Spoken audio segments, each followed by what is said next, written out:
Hi everyone, the very long anticipated vaccination assessment tool was enacted on Wednesday. Now the purpose of this tool is to make it easier for employers to determine whether they need to require employees to be vaccinated when carrying out their work. There are 4 key factors to consider when using this tool. So the first one is the environmental factor. So this is about whether the employee is carrying out work that is in a space that is less than 100 square metres. The legislation specifies that an indoor space is an enclosed area once all the closable openings are closed.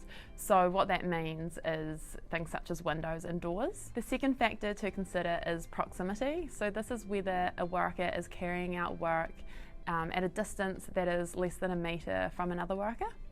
The third factor to consider is time. So this is whether a worker is carrying out work for more than 15 minutes in proximity to others that is less than 1 metre. The fourth factor to consider is vulnerability. So this means whether a worker is carrying out work or providing work to those who are considered vulnerable.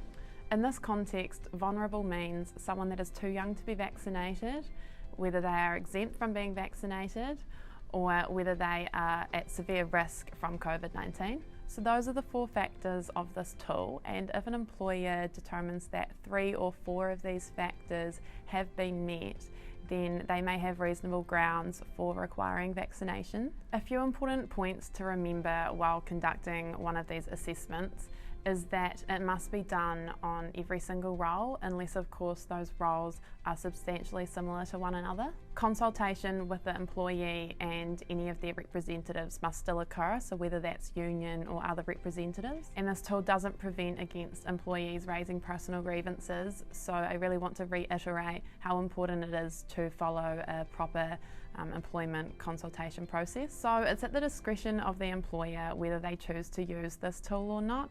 A lot of employers have already used health and safety risk assessments, and that's entirely fine. If you have done one of those, you don't need to do another assessment using these 4 factors. This week we have more information on HR Today about this assessment process, so if you would like to review what I've just spoken about, feel free to have a look on there or give us a call.